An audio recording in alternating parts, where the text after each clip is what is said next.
It's spooky season, and I happen to be starting a Curse of Strahd campaign soon, which has me thinking a lot about executing horror in D&D. I think this topic is more straightforward than is often presented in online discourse, and I hope this video can help demystify the genre for TTRPGs. First, some lessons on fear and horror. Let's ask the question, what is fear? Because of my background, I'm going to start us at a very technical place. Sorry. Fear is an arousal state that is typically unpleasant, and by arousal, I mean the psychological and physiological state of being awake, active, and ready to pursue a course of action. Arousal can be both pleasant and unpleasant, or even both at the same time. When arousal is unpleasant, that is typically a state that we would call fear or anxiety. The state of being afraid comes with a standard set of responses, either to escape the situation or neutralize it, widely known as the fight or flight response. Fear may also evoke the freeze response, a reflexive state where an organism takes no action. On the neural level, fear involves the thalamus, sensory cortexes feeding into 2 hours later. And that's the most likely reason cats respond so strongly to bananas and cucumbers. Anyway, where were we? During our game, we want our players and characters to fluctuate between high and pleasant arousal, happy joke time, to a lower arousal, chilling and maybe planning at home base, and then to high arousal, fear, almost like a sine wave, going up and down and back again. Getting to the pleasant and low arousal is fairly natural and something players will largely do themselves if you give them the space. The difficult one is getting them to a fear state. Once the player buys into having them and their character be afraid, the DM can then use the following lessons to get them to the fear state. In his book, Danse Macabre, author Stephen King discusses what he sees as the 3 levels of horror, the lowest and least sophisticated being the gross out, a gimmick that invokes revulsion in the audience member. An excellent example of this is the transformation of the Thing in Carpenter's 1982 film of the same name.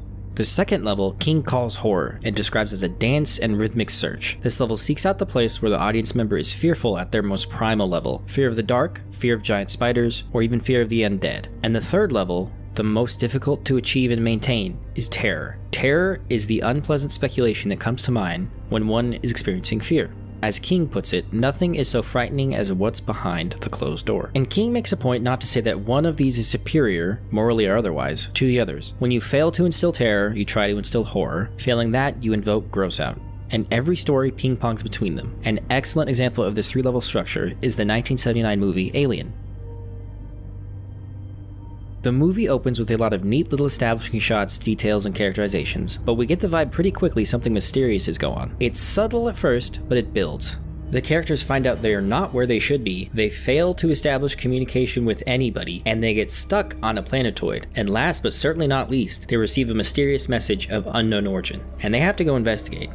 All of these little bits are on the horror level. Each of the details strikes at a primal place, a common phobia, fear of getting lost, fear of getting trapped, fear of isolation, fear of the unknown, and each of these bits of horror, done well enough, cause the audience to begin contemplating and speculating as to what could be happening, and what could happen to these characters. This, believe it or not, is the terror building, because as Lovecraft put it, the oldest and strongest kind of fear is the fear of the unknown. So, they're trapped on this planetoid and going to investigate this mysterious signal, when one of the crew members finds some eggs. Well, unfortunately for them, these eggs house monsters, little facehuggers, those crab-looking things that grab onto your face. This is the first time we see a monster. It also took 35 minutes, about a third of the runtime of the film. Alien invested a lot in building up suspense, building terror. Unfortunately, oftentimes, once you show the monster, the terror level goes down. But the facehugger certainly contributes to the horror level, as it looks far too much like a spider. But now that we can see it and we can rationalize it, our human brain knows it's a thing, and we know it's a thing attached to this guy's face. Now it's a problem to be solved, which is why the next part is brilliant. Captain gets a call that the facehugger is just gone. What the heck? And here we are back to building terror, the fear of the unknown, and speculation. And as the crew searches, they find the monster dead. Dead? What? Isn't this a monster movie? More unknown, more speculation. But the character that had the facehugger attached to him, he's fine, right? Right? Well, no. Turns out this guy is an unwilling participant of this thing's reproductive cycle, as the facehugger implanted another monster in his torso, and this monster wants out, now. At dinner, he wants to join. It's a horrifyingly quick gross out before the thing scurries off into the dark. The movie ping-pongs between gross out, terror, and horror, and each little thing could work on different levels for different people. And you know, it might be fun to make a whole video about this film and how it uses the 3 levels of horror, but that's not what this video is about. That's right, in case you forgot, this is a D&D video. Right, so how do we apply these lessons to our TTRPGs? The first and foremost answer is description. You'll get a lot of competing answers to the style and frequency of a description a GM should be providing in a horror adventure. Focus on 1 or 2 aspects of the monster or environment that make it scary. Make these descriptions rich and evocative. Now, leave the rest of it open for interpretation by the players.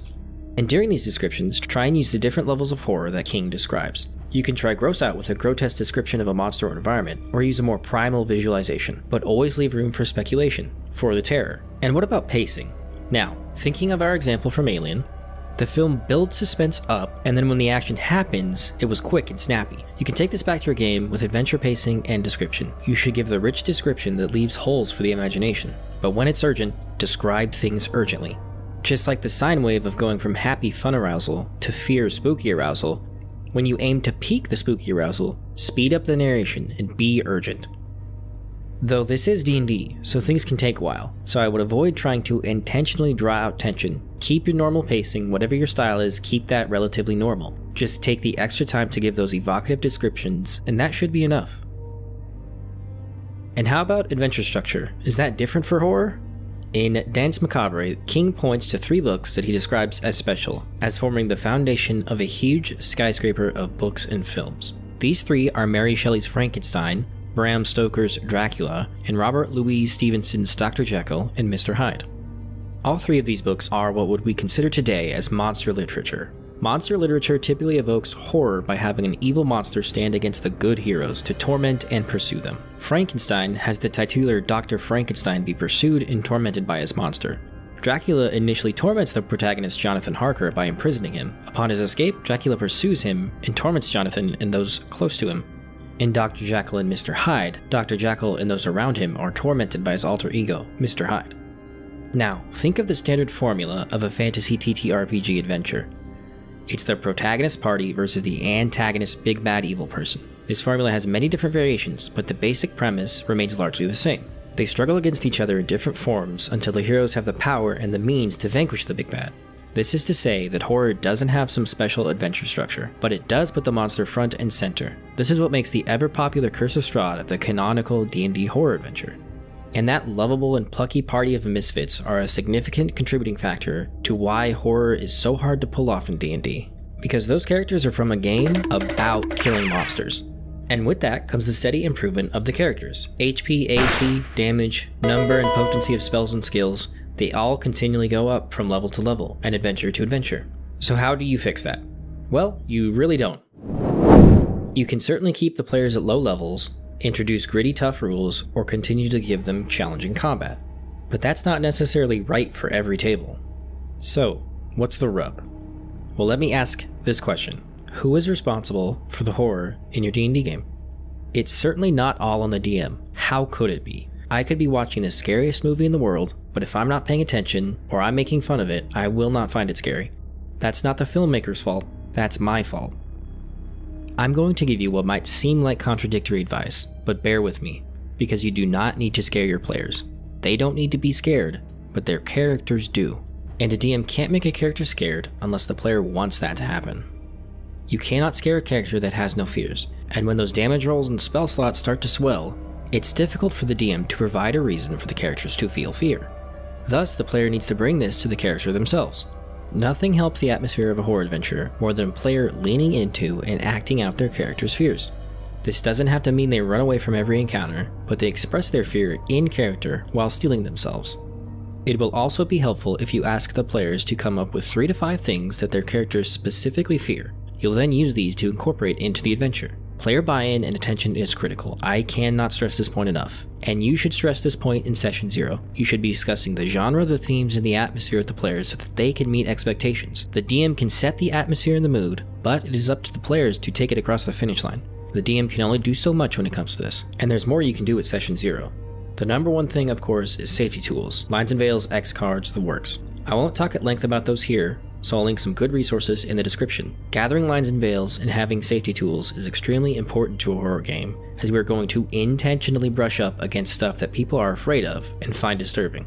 And okay, you've gathered your players' lines and veils, a list of stuff to be careful with or avoid. But what about the stuff to lean into? Be sure to ask what tropes and horror genres the players like. Perhaps one of your players is a big fan of Stephen King's It. Well, there you've got an excuse to make an eldritch horror enemy that stalks the players in a kid-friendly form and talks to them from sewers. We are intentionally trying to thrill our players, so we need to lean into what horror genres they find the most fun, because that also helps with engagement. We are quite literally using our imaginations in this game. So we need to have the players be willing to be scared and let their characters be scared, to believe in the fiction of the world, to engage in suspension of disbelief. If they enjoy the genres the game is exploring, they'll be more likely to engage. This is true of even non-horror adventures, but especially critical when trying to thrill. Player buy-in also has a lot to do with levity. It is easy to think that a horror-themed adventure should be treated with the utmost seriousness at all times, but that is not true. If the players are always kept at the edge of suspense and fear, they will become numb to it. It's absolutely certain that jokes can ruin atmosphere and theme, so you'll need to set expectations and find a balance. When it's spooky time, cut the jokes out. However, players need to be able to laugh at the adventure and have fun with each other and the world. The atmosphere in a horror game is probably more important to maintain than any other subgenre of adventure, so a balancing act occurs, and an understanding made with the players at session 0. Make sure you let the Scooby-Doo vibes flourish when appropriate. And that's been our video about horror. Remember to use the 3 levels of horror, lean into genre, make descriptions rich but vague, focus on the characters, and most importantly, have fun. I hope all of this made sense. Let me know if you have any questions in the comments, and your favorite scary moment that occurred in one of your games. Remember to like, subscribe, and all that jazz. It helps us out. Pippy gets a peanut for every like that we get. It just materializes out of nowhere. So see you next time and enjoy your next spooky adventure.